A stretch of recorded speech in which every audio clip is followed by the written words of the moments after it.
Assalamualaikum warahmatullahi wabarakatuh. Apa kabar sahabat Mas Bro Teknik? Dimanapun sahabat Mas Bro Teknik berada, semoga selalu dalam lindungan Allah Subhanahu wa Ta'ala. Dan saya doakan semoga panjang umur, dimurahkan rezekinya, dan tentunya dimudahkan segala urusannya. Pada kesempatan kali ini Mas Bro Teknik kedatangan sebuah kipas angin besar merek Crisbo ya, dengan kerusakan tidak mau berputar ya. Mari kita ikuti langkah-langkah perbaikannya. Pertama-tama mari kita buka terlebih dahulu untuk tutup kipas anginnya. Selanjutnya setelah tutup kipas angin ini terbuka, kita lakukan ya untuk membuka baling-baling. Nah, untuk baling-baling kipas ini sendiri sudah pecah ya, jadi di bagian ujung pecah. Kemudian setelah baling-baling ini kita lepas, kita buka untuk tutup kipas bagian belakang dengan membuka penguncinya. Nah, di sini kita buka, lalu kita buka untuk tutup dinamo ya. Sebelumnya kita cek terlebih dahulu ya, ternyata putaran daripada as ini berat atau seret ya, jadi ini susah untuk diputar, sehingga tadi kipas ini sebenarnya dinamonya masih nyala tetapi tidak mau berputar. Nah, ini kita buka untuk cover atau tutup dinamo dengan 4 skrup ya yang ada di bagian tutup daripada dinamo ini. Selanjutnya ya, kita buka untuk cover dinamo ini ya, dengan membuka klem-klemnya. Ini ada sekitar 4 atau 5 klem, ini harus bisa dilepas ya, supaya dinamo bisa kita perbaiki. Tutup dinamo ini ya bisa terbuka atau bisa kita lepas ya.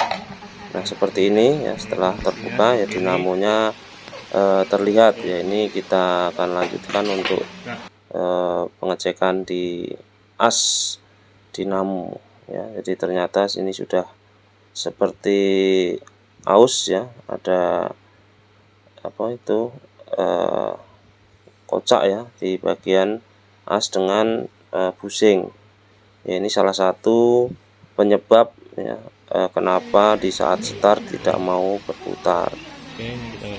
Berikutnya kita lepas untuk plat untuk rotarinya ya. Ini kita taruh dulu supaya tidak hilang. Kemudian kita lepas untuk motor rotarinya. Ini ada 2 skrup ya. Sebelum dilepas sebaiknya diberi tanda supaya pada saat memasang ini lebih mudah atau lebih cepat. Nah, ini kita buka untuk skrup dinamo ya. Di sini ada 4 ya, kita lepas semua supaya nanti bisa terlihat busing ataupun memudahkan nanti saat mengganti busing yang aus. Setelah terbuka, kita lepas untuk penutup dari busing ya. Ada 3 pengunci ya, ini kita luruskan ya supaya bisa dibuka untuk cover atau tutup dari busing itu sendiri. Nah, ini kita luruskan ya, ada penjepitnya. Ini kita buka. Ini busingnya sudah terlepas. Nah, di sini kita perhatikan ya, ternyata busingnya juga sudah lifetime atau sudah tua ya. Kemudian di bagian depan juga sama, kita akan lepas terlebih dahulu untuk asnya. Di sini agak kotor ya, kita bersihkan dulu supaya mudah bagian yang kotor ini dengan menggunakan kompon ya, bisa cepat. Setelah terlepas asnya sama dengan yang tadi, bagian satunya kita tekuk untuk menjepit tutup busing. Kita lepas dengan menggunakan obeng min bisa. Ini kita perhatikan ya sampai lurus. Kalau masih bengkok ya ini akan susah. Ini setelah terbuka, nah ini busingnya juga sudah tua ya. Setelah busing ini terlepas semua ya, kita perhatikan ke kondisi as ya. Kondisi as ini bagian yang bersentuhan dengan busing ya ternyata juga sudah menggores atau sudah aus ya, sehingga ini kocak. Kemudian kita belikan untuk as yang baru dari toko ya, kita buka terlebih dahulu ya. Kondisinya masih bagus ya karena baru dari toko. Kemudian kita bandingkan ya, ukurannya sama. Setelah itu ya, kita pasang untuk busing ya. Ini kita perhatikan untuk busing yang lama, kemudian ini busing yang baru ya, masih bagus ya. Kemudian kita tes ya, kita coba ke as yang baru ya. Ternyata ya sebelum kita rakit ini kita cek terlebih dahulu ya, ini bagus. Kemudian untuk baling-baling sendiri yang pecah tadi, ini salah satu penyebab utama kenapa piring atau busing tadi cepat aus ya, karena putarannya tidak akan balan. Jadi ini akan berat, kemudian menyebabkan as tadi juga aus ya. Ini baling-baling yang menyebabkan kerusakan di bagian busing dan as. Nah, ini kita belikan untuk baling-baling yang baru dengan ukuran yang sama, yaitu ukurannya harus sama. Ini kondisinya masih baru.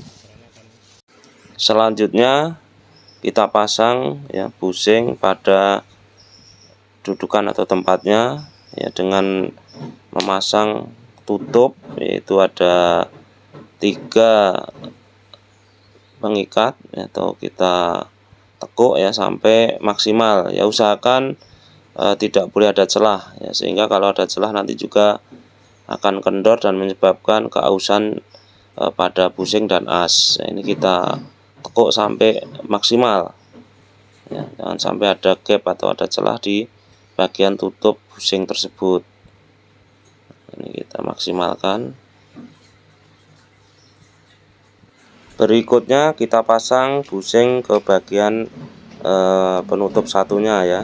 Ini kita sama caranya, kita pasang untuk tutup busing, kemudian 3 pengunci ya, kita tekuk sampai maksimal ya. Caranya sama ya, jangan sampai ada gap atau celah.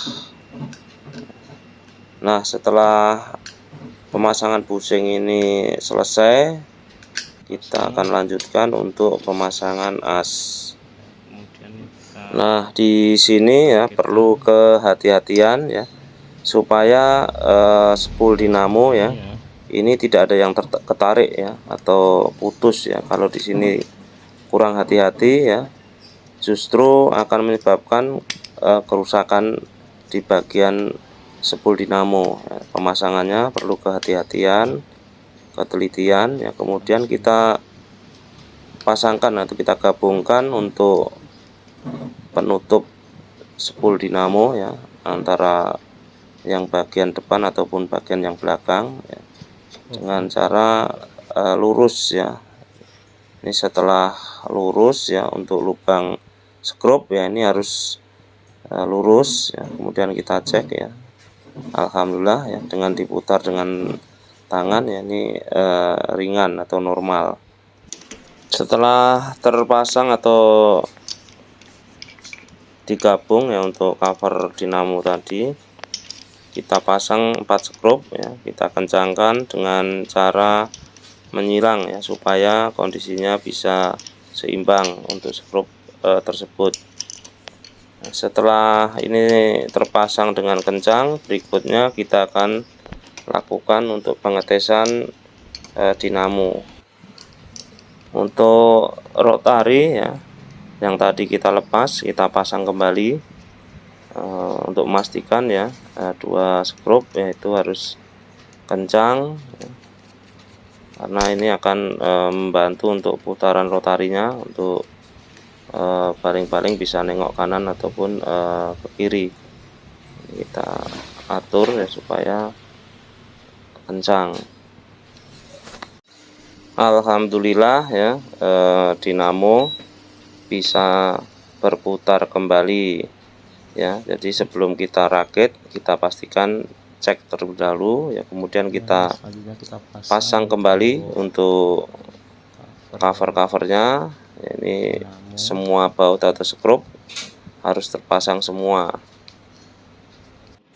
Berikutnya ya, kita pasang ya semua bagian-bagian kipas angin ini ya, penutup ya, kemudian baling-baling ya, kemudian penutup bagian luar ya. Dalam pemasangan ya, semua sebaiknya harus kencang ya, karena kalau ada yang kendor ya pastinya akan menyebabkan kerusakan di bagian yang kendor tadi.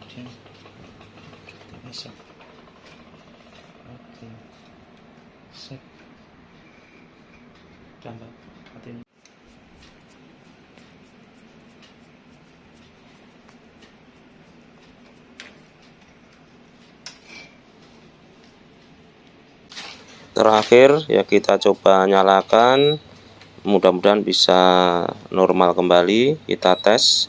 Alhamdulillah, kipas Crisbo kembali normal. Nah, ini kita tes untuk speed low, medium, dan high. Ini sudah kembali normal. Semoga bermanfaat buat sahabat Mas Bro Teknik. Jangan lupa like, komen, dan subscribe. Terima kasih. Wassalamualaikum warahmatullahi wabarakatuh.